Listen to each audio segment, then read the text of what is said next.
សូមអរគុណដល់គម្រោងដែលចែកដីឲ្យពួកខ្ញុំបានមានកន្លែងនៅពិតប្រាកដមានផ្ទះមានដីខ្លួនឯងហើយឲ្យមានជីវភាពបានដូចសពថ្ងៃហ្នឹងជាក់ស្ដែងគាត់មានត្រាក់មានគោយន្តមានម៉ូតូគ្រប់ផ្ទះអញ្ចឹងជីវភាពពួកគាត់រីកចម្រើនជាងមុនថ្ងៃជាងតែគាត់ទៅមកនៅត្បូង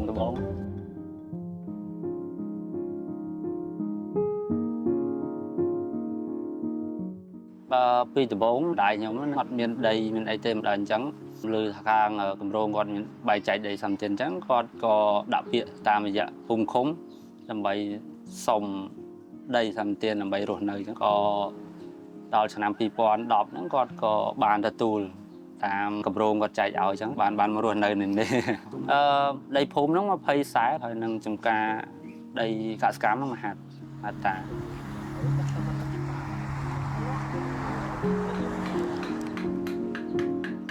ខ្ញុំធ្វើជាងចម្លាក់លក្ខណៈសិប្បកម្មបែបលក្ខណៈគ្រួសារមានតម្រៃមានតាកប៉ោងអីទៅខ្ញុំចាប់ផ្ដើមធ្វើពីឆ្នាំ2018មកតែដល់ពេលកូវីដទៅយើងរៀងផ្អាកមួយរយៈដោយសារកូវីដយើងបាក់លក់ចេញអានេះយើងលក់ចេញបានខ្ទង់$45ទៅ$50ហ្នឹងតាមយើងលក់ឆៅឬយើងបាញ់ថ្នាំមានឈ្មោះគាត់កំងផងយើងលក់តាមទូរស័ព្ទផងពេលខ្លះយើងផុសលក់យ៉ាងណាបាទដល់ពេលកូវីដទៅ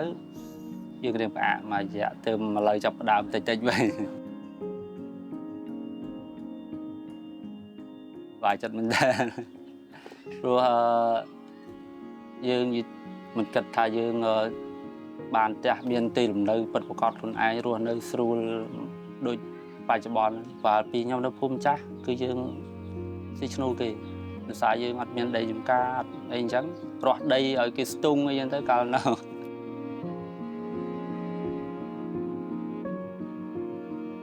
មើលទៅគាត់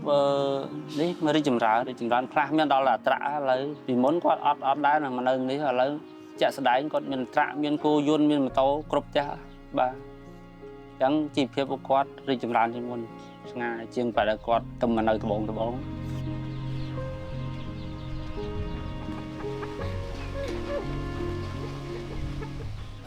្ញុំរាល់ថ្ងៃចង់បង្កើត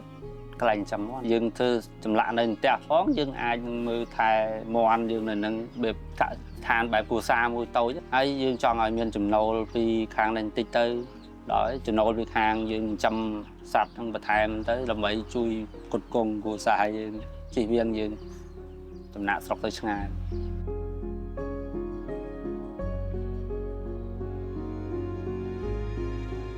បើ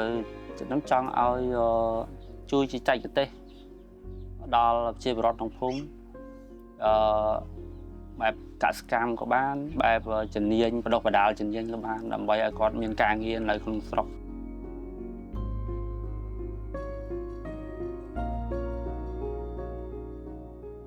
និយាយទៅជាចុងក្រោយខ្ញុំក៏សប្បាយចិត្តខ្លាំងហើយក៏សូមអរគុណដល់គម្រោងដែលចែកដីឲ្យពួកខ្ញុំបានមានកន្លែងនៅពិតប្រាកដមានផ្ទះមានដីខ្លួនឯងហើយឲ្យមានជីវភាពបានដូចសពថ្ងៃហ្នឹងសូមអរគុណ